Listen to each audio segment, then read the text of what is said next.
자, 은혜 자리에 오신 여러분 주님의 이름으로 환영합니다. 자, 우리 모두 다는 이렇게 성공을 꿈꾸며 살아가죠. 직장에서도 또 사업장에서도 그리고 가정에서도 우리는 다 성공된 삶을 살아가고 싶습니다. 혹시 여러분 중에 성공하기 싫은 사람 계십니까? 나는 그냥 이래대로 살고 싶습니다. 그렇게 살아가는 사람들도 있을지도 모릅니다. 여러분, 근데 돌아보면은요, 우리가 성공을 기대하는 만큼 실제로 성공적인 삶을 살아가는 사람들이 그렇게 많지 않습니다. 다들 열심히 살죠.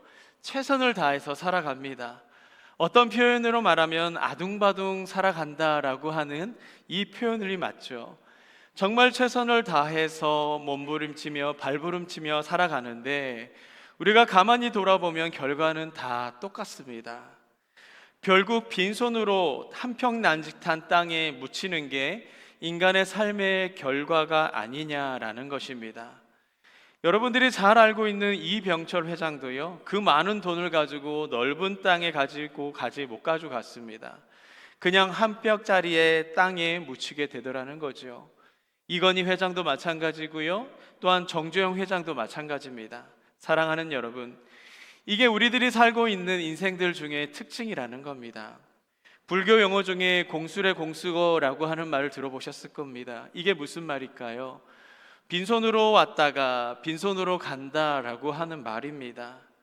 반야신경에도 보면 얻는 것이 없다라고 하는 공의사상이 참 있죠. 끊임없이 반복해서 얘기하는 것입니다. 결국에 인생은 빈손으로 왔다가 빈손으로 가는 겁니다. 우리가 잘 아는 대중가요에서도 김연자 씨가 부른 아모레 파티라고 하는 노래를 보면 가사의 내용이 이렇습니다. 산다는 게 다 그런 거지. 누구나 빈손으로 오잖아 라고 하는 이야기죠. 여러분, 오늘의 말씀의 5절을 보면은 성경이 꼭 이 공수거에 의미하는 것 같습니다. 우리 5절의 말씀 한번 다 같이 한번 보실까요? 시작. 밤이 새도록 수고하였으되. 여러분, 밤이 새도록 수고를 했다라는 겁니다. 그런데 물고기를 한 마리도 잡지 못했어요. 오늘날 많은 사람들이 이러한 빈 배를 바라보며 절망을 하고 또한 슬픔을 가지고 세상을 살아갑니다. 그렇게 수고하고도 아무것도 얻지 못하는 꼭 공수거와 같은 빈손이고 빈 배 같은 인생을 살면서 우리는 한탄을 합니다. 나는 왜 이럴까 도대체? 나는 왜 안 될까? 여러분, 절망하고 허무하게 인생을 살아가고 있더라는 겁니다. 그런데 오늘의 성경의 말씀을 살펴보니까 너무나도 다르게 분명히 다른 결과를 우리에게 보여주고 있습니다. 6절의 말씀 보시죠. 빈 배가 어떻게 됐습니까? 고기를 잡은 것이 심이 많아서 그물이 찢어졌다라고 말씀하고 있지 않습니까? 여러분, 밤새도록 수고를 했지만 얻는 것이 없었던 그 빈 배가요, 그물이 찢어질 정도로 고기가 잡히는 그 풍성함으로 변화되는 역사가 일어나게 된 것입니다. 우리를 향하신 하나님의 기대가 있습니다. 저는 이 말씀 참 좋아합니다. 요한복음 10장 10절의 말씀인데요, 내가 온 것은 양으로 생명을 얻게 하고 더 풍성히 얻게 하려 한다라고 말씀합니다. 하나님은요, 우리에게 원하시는 게 뭐냐? 너희가 생명을 얻기 원하고 너희가 또 풍성한 삶을 살기 원해. 하나님은 우리에게 그렇게 말씀하고 계시는 겁니다. 여러분, 이 말이 무슨 말인 줄 아십니까? 우리가 비록 빈손으로 왔지만 빈배 같은 인생이지만 하나님은 우리의 삶을 풍성히 채워나가기를 원하시고 계시다라는 겁니다. 오늘의 우리의 삶의 베드로와 같은 놀라운 변화가 일어날 수 있기를 예수님의 이름으로 축복합니다. 그물이 찢어질 정도로요, 그 풍성함의 만선의 기쁨을 누리게 되는 겁니다. 자, 이러한 기쁨을 누리기 위해서는 우리 세 가지의 비밀이 있습니다. 첫 번째는 먼저 따라 하시겠습니까? 만남. 여러분, 인생은요, 만남이 참 중요합니다. 누구를 만나느냐, 이거는 인생을 완전하게 다르게 만드는 것이죠. 우리가 이민을 다 왔습니다. 공항에 처음, 저도 귀에 딱지가 안 주도록 얘기를 들었는데, 공항에 처음 마중 나온 사람의 직업이 나의 직업이 될 것이다. 저는 목사님이 저를 모시고 데리러 왔는데 여러분, 학기 초가 되면은요 우리 성도님들이 찾아와서 기도 요청을 할 때가 종종 있으십니다. 목사님, 우리 아이 새 학기가 됐는데 학교 가서 좋은 친구, 좋은 선생님 만날 수 있도록 기도해 주십시오 라고 하시는 분들도 계시고요. 또 결혼 정년기에 계신 청년들은 뭐라고 얘기하죠? 목사님, 나 멋진 남자, 아름다운 여자 만날 수 있도록 기도해 주십시오 라고도 하기도 하고, 또 사업을 시작하는 그 개업 예배를 갈 때마다도 좋은 파트너를 만나서 이 사업이 확장될 수 있도록 그렇게 기도 요청을 하시는 분들도 계십니다. 여러분 보세요, 이 만남의 중요성을 모르는 사람은 아무도 없습니다. 만남의 중요성은 다들 너무나 잘 알고 계십니다. 우리들의 자녀의 삶에 만남의 복이 임했으면 좋겠습니다.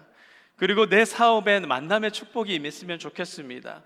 그게 바로 이 만남의 복을 알고 있는 우리들의 반응이더라는 겁니다. 화학 성분 중에 여러분 나트륨과 염소라고 하는 화학 성분들이 있습니다. 이 두 개를 따로따로 두면은요 굉장히 유해합니다. 참 위험한 물질입니다. 근데 이 놀라운 것은 이 두 성분을 합쳐 놓으면은 NaCl이 되는데, 그게 뭐냐? 염화나트륨이 됩니다. 이게 뭔지 아십니까? 여러분들에게, 우리에게 꼭 필요한 바로 그 소금입니다. 소금이요. 이 둘이 만나니까 정말로 필요한, 우리에게 너무나도 필요한 소금이 되더라는 거죠. 이게 만남의 축복이고요, 만남의 위대함이라는 겁니다. 나 혼자 있을 때는 아무런 쓸모 없었는데요, 하지만 복된 만남을 경험하면은 내가 이렇게 유익한 사람이 되고 유용한 사람이 되더라는 겁니다. 이게 성경에도 나옵니다. 성경에 보면은 여러분 오네시모라고 하는 도둑을 여러분 들어보셨을 겁니다. 이 도둑이 어떻게 유해합니까? 쓸모가 있을까요? 아닙니다. 도둑이라 하면 남에게 해를 끼치는 쓸모없는 사람이잖아요. 어디에도 도움이 되지가 않습니다. 그런데 그가 로마로 도망을 갔습니다. 한데 이 도둑 오네시모가 로마에서 누군가를 만납니다. 그 사람이 바로 사도 바울이죠. 성경은요 이 만남의 결과를 놀랍게 표현을 하고 있습니다. 우리 빌레몬서 1장 11절의 말씀인데요, 그가 전에는 너에게 무익하였으나 아무런 쓸모 없었지만 이제는 나와 너에게 유익하다, 정말로 필요한 사람이야 라고 성경이 이야기하고 있습니다. 여러분 놀랍지 않습니까? 만남이요 사람을 바꿔 놓는 겁니다. 도둑이 유익한 사람으로서 변화되는 역사가 일어나게 된 겁니다. 오늘의 본문의 1절에 2절을 말씀을 보면은 베드로가 호숫가에서 그물을 싣고 있었습니다. 밤새도록 수고했는데 빈배로 돌아오게 됐죠. 빈손으로 들어왔던 이 베드로에게 3절에 위대한 전환점이 생기게 되는 겁니다. 어떠한 일이 일어났을까요? 한번 보시죠. 3절의 말씀, 예수께서 한 배에 오르시니 그 배는 시몬의 배였다라고 말씀합니다. 여러분, 실패로 절망했던 이 베드로에게 예수님께서 찾아오신 겁니다. 그의 첫 만남이 이 베드로의 인생을 송두리째 바꿔버린 겁니다. 아까 읽었던 6절의 말씀처럼 고기를 잡은 것이 심이 많아져서 그물이 찢어질 정도로 많이 잡혔다라고 말씀하죠. 빈 배가 채워진 겁니다. 이게 만남의 축복인 겁니다. 좋은 사람과의 이 만남도요 여러분 축복이라고 말할 수가 있는데, 오늘 성경에서 이야기하는 것이 뭡니까? 하물며 우리가 이 세상의 주인인 그 하나님을 만난다면, 여러분 우리를 구원하신 예수님을 만난다면 어떠한 위대한 능력이 나타나겠느냐라는 것입니다. 축복합니다. 사람 하나 잘 만나는 것도 여러분들의 삶 가운데 큰 축복으로 부어지기를 원하는데요, 정말 하나님을 만나는 역사가 여러분들 가운데 있기를 예수님의 이름으로 축복합니다. 예배 때마다요 여러분 하나님을 만나는 겁니다. 위대한 전환이 우리 가운데 일어나겠죠. 그 전능하신 그 우리의 주인 되신 그 하나님을 만나게 될 때 베드로에게 일어났던 그 삶의 변화처럼 우리의 삶도 나타날 수 있게 된다라는 겁니다. 빈 배가요 여러분 만석의 기쁨의 변화가 되는 거고요, 비워진 배가요 채워지는 역사가 임하게 되는 것입니다. 여러분, 기독교가 누가 뭐라 그래도 만남의 종교입니다. 교회 와서 여러분 사람들 만나는 거 참 좋아하죠. 또 그것보다 더 위대한 만남이 뭡니까? 우리의 교회의 머리 대신 예수님을 만나게 되고요, 그리고 주인 대신 하나님을 만나게 되는 겁니다. 여러분, 교회에 오시면서 사람 만나려고 오지 마십시오. 아무리 우리 교회 밥이 맛있다 하더라도 밥이 목적이 되어서는 안 될 겁니다. 웃자고 하는 얘긴데 죽자고 달려드시네요. 여러분, 하나님을 만나는 그런 역사와 영광이 여러분 가운데 임할 수 있기를 바랍니다. 여러분, 삭개오 한번 보시지요. 삭개오가 예수님을 만나니까요, 이 삭개오 인생, 그는 왜 사는지 몰랐습니다. 인생이 너무 허무하고 무의미했었습니다. 그런데 예수님을 만나고 나서 사명을 발견하게 되었고 비전을 찾은 거죠. 우울한 인생 가운데 기쁨이 부어진 겁니다. 여러분, 우리 속에요, 오늘날 우리 속에 우울증에 붙들려 있는 사람들 너무나 많지 않습니까? 이 자리에 앉아 계시는 분들에게도 여러분들 가운데서도 분명한 이런 갈증들이 있으실 겁니다. 남들에게 얘기는 못 하시고요, 남들에게 얘기하면 괜히 은혜 없다 얘기할까 봐. 그런데 여러분, 이런 사건들, 일들 생각하면은 우리 약 먹어야 되고요, 안 되면 여러분 우리 잠을 못 이루는 겁니다. 그런데 여러분, 축복합니다. 예수님을 만나서 우울증이 떠나가고 치료되는 역사가 임할 수 있기를 예수님의 이름으로 축복합니다. 사랑하는 여러분, 사마리아의 우물가에 있는 여인도 예수님을 만나고 나니까 그 우울증이 떠나갑니다. 그 여인에게 살 소망이 생긴 겁니다. 누군가는 나면서부터 안진뱅이였는데 걷게 됐고요, 누군가는 보지 못했는데 보는 역사가 일어났고요, 심지어 나사로는 죽었다가 살아나는 역사를 예수님을 만나면서 경험했노라고 우리에게 간증하고 있는 겁니다. 감히 여러분들에게 이런 말씀 드립니다. 인생의 방황은 바로 예수님을 만나면 끝이 나고요, 신앙의 반항은, 여러분, 방황은 좋은 교회를 만나면 그것이 끝이 납니다. 여러분, 믿으십니까? 결국 모든 인생의 방황은요, 이 만남을 통하여서 마침표를 찍게 되는 겁니다. 여러분, 오늘도 방황하며 이 자리에 앉아 계십니까? 내가 어떻게 해야 잘 살아갈까? 또한 염려하면서 고민하면서 여러분 방황하고 계시면서 이 자리에 앉아 계십니까?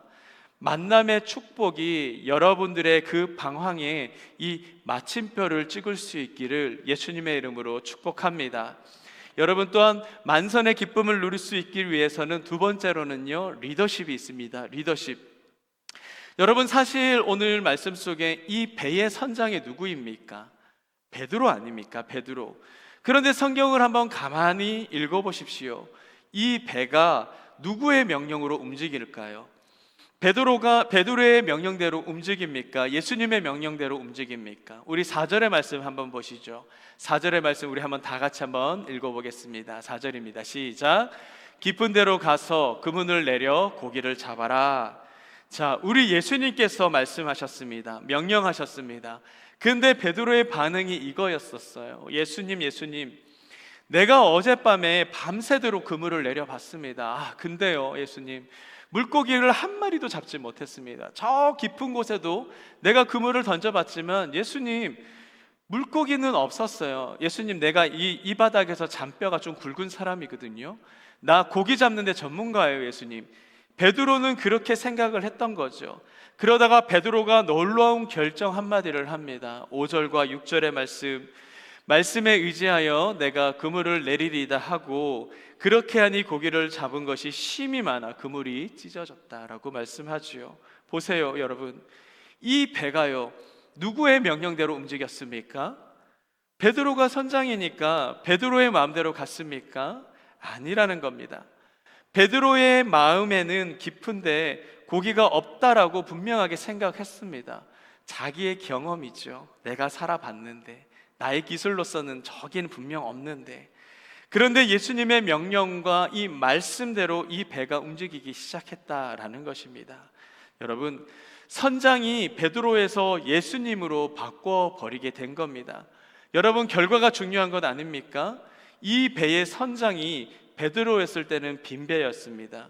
허무했었습니다. 수고로움밖에 없었습니다. 그런데 이 배의 선장이 이제는 예수님이 되는 그 순간 빈 배가 만선의 기쁨, 풍성함을 누리게 됐다라는 겁니다. 결국엔 여러분, 인생은요, 우리들의 인생은 바로 그 리더십의 문제라는 겁니다. 누구를 내 인생의 주인으로 삼을 때 내 삶이 행복해질까?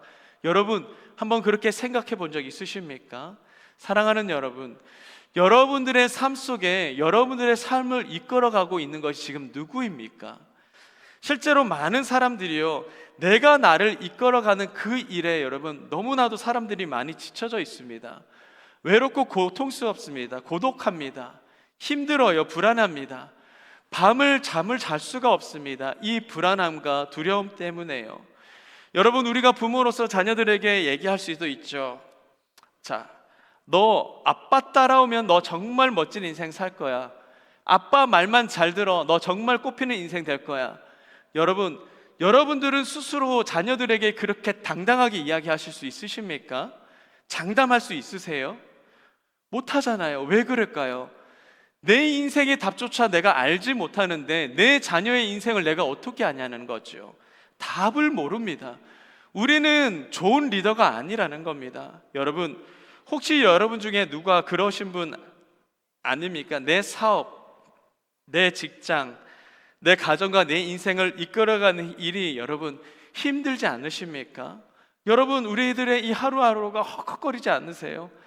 오늘 베드로가요, 자기가 선장되어 있을 때 지쳐갑니다. 5절의 말씀 보시죠. 결정적으로 지침에 대한 증거가 나와 있습니다. 5절입니다. 우리들이 밤이 새도록 수고하였으되 잡은 것이 없었다라고 합니다. 여러분, 여기서 수고라고 하는 말에 여러분 힘듦이 보이지 않으세요? 피곤함이 보이지 않으십니까? 이 밤새도록이라는 말에 여러분 그 어떤 허무함이 느껴지지 않으십니까? 그런데 예수님이 선장됐을 때를 보시죠. 완전하게 달라졌습니다. 여러분, 똑같은 배였어요. 똑같은 바다를 나아갔습니다. 그런데 예수님이 주인이 되시고 예수님이 이 배의 선장이 되니까 아까 6절의 말씀에 뭐라 말합니까? 그렇게 하니까 고기를 잡는 것이 힘이 많아서 그의 그물이 찢어졌다라고 말하는 겁니다. 여러분, 누가 주인이 되느냐에 따라서 빈 배의 허무함에 사로잡히느냐 아니면 만선의 기쁨, 기대로 또한 사로잡히느냐 달라지게 되는 겁니다. 누가 내 인생을 다스려야 합니까? 여러분, 누가 여러분들의 인생을 다스려야 합니까? 아휴, 누가 여러분들의 가정을 다스려야 됩니까? 바로 예수님이시라는 겁니다. 여러분 스스로에게 한번 물어보시고 여러분 스스로 한번 점검해 볼 수 있기를 바랍니다. 스미스라고 하는 사람이 있었습니다. 그는 당대의 최고의 선장이었었어요. 스미스보다도 배를 잘 모는 사람이 없었고요, 배에 대해서 잘 아는 사람이 없었습니다. 그래서 이 스미스가 스카웃이 됐어요. 1912년에 그 당시에 최고의 유람선이라 했던 그 배의 선장으로 이 스미스가 뽑혔습니다. 여러분, 그 배가 우리가 너무나 잘 알고 있는 타이타닉입니다. 1912년 4월 14일 11시에 무전이 스미스에게 옵니다. 앞에 큰 빙하가 있으니까 조심하십시오. 그런데 스미스가 이렇게 생각을 했습니다. 무슨 나 그 정도는 피할 수 있는 능력의 사람이야. 나 그 정도의 안목은 있어 라고 생각을 했던 거죠. 이 무전을 무시했습니다. 그리고 곧장 항해를 했죠. 그리고 나서 몇 시간 후에 15일 새벽 2시 20분경에 이 빙상과 충돌을 합니다. 그 거대했던 인류의 큰 걸작이라고 얘기했던 이 타이타닉이 침몰하게 됩니다. 그 침몰로 인하여서 1514명이 그 추운 바다에 수장이 되어서 다 죽어버립니다. 여러분, 한 사람의 오만과 오집이 자기가 리더가 됐던 그곳에 잘못된 생각으로 그런 놀라운 참사가 일어나게 된 겁니다. 사랑하는 여러분, 마찬가지라는 겁니다. 우리 가운데에 이런 고집을 피우시는 분들이 계십니다. 내가 내 인생의 전문가잖아. 이 상황 놓여져 있을 때 나는 이 상황 경험해봤어. 옛날에 이렇게 해결하니까 되더라고. 여러분, 그렇게 하다가 침몰 당하는 겁니다. 여러분, 나만 죽습니까? 아니에요. 내 옆에 있는 사람들도, 무고한 사람들도 죽는 거예요. 나만 죽습니까? 내 가정이 죽는 거예요. 내 자녀가 죽습니다. 여러분, 우리가 언제 가정 안전합니까? 풍랑이 없는 바다를 갈 때요, 여러분, 그건 꿈도 꾸지 마십시오. 저는 아직까지 제가 살아본 시간 속에 여러분, 파도가 없는 바다를 본 적이 없습니다. 풍랑이 일어나지 않는 바다를 제가 경험해 본 적이 없습니다. 당연히 바다는 풍랑이 있고 파도가 있는 겁니다. 그러면 그 파도를 넘어설 수 있는 선장을 만나는 게 여러분, 우리 인생의 가장 중요한 것 아니겠습니까? 하나님 그분이요, 바로 내 인생이 주인이 되어지실 때 내 인생의 목적지로 올바로 우리 하나님께서 항해하시고 갈 수 있는 그 은혜를 경험할 수 있기를 간절히 바랍니다. 우리 1부 때 찬양을 하면서 이 찬양을 불렀는데, 찬송가 401장 여러분 잘 아시죠? 401장 참 좋아하는데 찬양의 1절의 가사가 이렇습니다. 주의 곁에 있을 때에 내 마음이 든든하오니 주여 내가 살 동안에 나를 인도하여 주십시오. 주여 주여 나를 인도하소서. 빠른 세상 살 동안에 주여 나를 인도하여 주십시오. 여러분, 솔직한 찬양의 고백이 너무나 좋지 않습니까? 주님 나는 정말 자신이 없습니다. 혼자 살아서 내가 주인 돼서 살아가는 그 삶이, 하나님 나는 어디로 갈지 모르겠습니다. 주님 당장 나를 좀 도와주십시오 라고 하는 고백이에요. 여러분, 이러한 솔직한 리더십에 대한 고백이 정말 이 예배를 통하여서 여러분들 속에 선포되어질 수 있기를 간절히 바랍니다. 어떤 목사님이 설교 중에 이런 말씀을 하셨습니다. 영어로 죄가 뭡니까? sin입니다. S-I-N. 어떤 목사님이 이 부분에 대해서 이렇게 설명하셨습니다. sin이 스펠링이 S-I-N인데 그 중심에 있는 단어가 뭡니까? I잖아요. I. 그러면서 하는 말이 뭐가 되냐? 죄라는 것은요, 사람을 죽이는 것이, 혹은 도둑질하고 또한 남의 돈 떼먹고 욕하는 게 죄가 아니라는 겁니다. 죄는, 그 죄의 가장 중심이 뭐냐? 내 인생에 내가 중심이 되었을 때 그것이 죄라고 얘기를 하더라고요.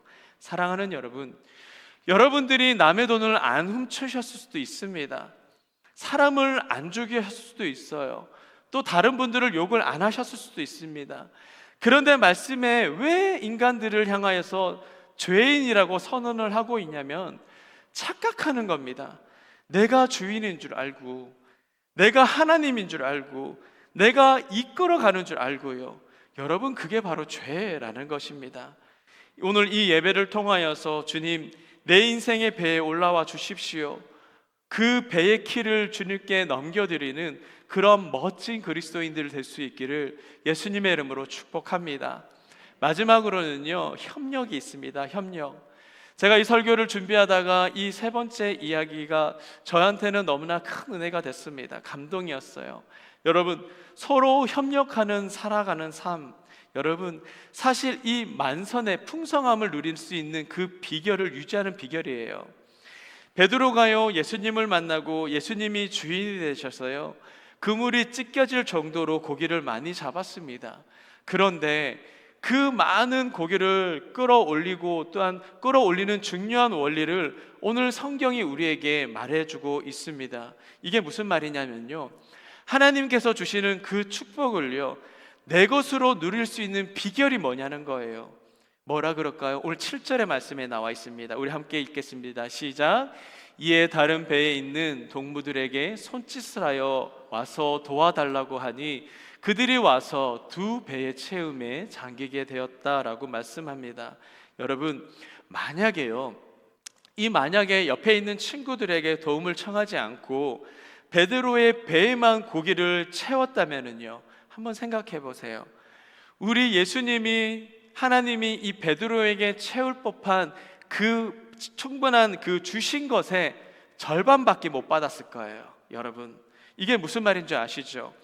예수님을 만나고 또한 예수가 주인이 되면은요, 우리는요 분명하게 만선의 복을 누리게 될 거예요. 우리는 풍성하게 살아갈 거예요. 그런데 그 복을 온전히 내 것으로 만드는 비결이 무엇이냐? 협력하며 도우면서 내 것을 나누어 주면서 내 것을 기꺼이 섬김으로 그들에게 흘려보냈을 때 이 풍성함의 기쁨을 나만 누리는 것이 아니라 너도 누리게 된다라고 하는 그런 말씀인 겁니다. 여러분, 이게 진리입니다. 말씀의 진리는요, 예수님을 만나서 나만 구원을 받는 것이 아니에요. 우리 교회가, 이 기독교의 진리는 만선을 누렸던 내가요, 여전히 빈배로 살아가고 있는, 저 허무함 속에서 살아가고 있는 다른 이들에게 그 만선의 복을 함께 흘려보내는 통로로서 이 교회가 사용되어져야 된다라는 겁니다. 여러분, 한국 교회가 왜 욕을 먹는 줄 아세요? 한국 교회가 왜 돈이 없어 욕을 먹습니까? 땅이 없어서 그래요? 아니면 일을 하지 않습니까? 아니라는 거예요. 한국 교회가 욕을 먹는 것은 받은 내 이 만선의 은혜를요, 자기만 누리려 하기 때문인 겁니다. 자기만 그렇게 만선의 기쁨을 우리 안에서만 북치고 장구치고 노래하며 기뻐한다라는 겁니다. 여러분, 자기만 배 부리려고 하기 때문이에요. 나만 잘 살기를 원하기 때문인 거죠. 지난 5월에 우리 히말라야의 슈바이처라고 하는 강원희 선교사님께서 돌아가셨습니다. 별세하셨어요. 여러분, 이분은요, 한국에서 무궁 훈장도 받으시고 동백 훈장도 받으셨던 꽤 유명하신 선교사님 중에 한 분인데, 의료 선교를 40년간 하셨던 분입니다. 의사이시고 그의 아내 되신 사모님은 간호사이신데, 그의 나이 49세에 의사 직업 다 내려놓고 네팔로 갔습니다. 기자가 물었습니다. 왜 하필 가장 한창일 49세 때입니까? 라고 물었습니다. 이 선교사님께서 뭐라고 말씀하신 줄 아십니까? 내가 하나님 앞에 드리고 싶은 것은 내 인생의 마지막인 꼬리가 아니라, 또 내 인생에 아무것도 준비되어 있지 않던 처음이었던 머리도 아니라, 살 많고 정말 가장 먹을 것이 많은 고등어의 몸통과 같은 나이에 내가 드리고 싶었노라고 고백하면서 그의 나이 49세에 네팔로 자기의 의사 직업을 내려놓고 선교를 하러 가셨습니다. 여러분, 네팔의 1982년도에는요 당시에 공산주의자들이 참 많이 있었다고 합니다. 자기가 한국에서도 왔는데 그것도 남한에서 왔네요. 남한에서 왔다 그러니까 이 사람을 얼마나 사람들이 공격을 하겠습니까? 핍박하고요, 죽이겠다 하고요, 테러 협박하고 너무나도 무서웠대요. 그런데 이분이 단 한 번도 도망도 간 적이 없으십니다. 어느 날 자기가 그렇게 열심히 사역하고 진료하던 이 병원에 사고로 죽을 환자가 찾아왔는데 수술을 합니다. 수술을 하고 있는데 피가 모자라는 거예요.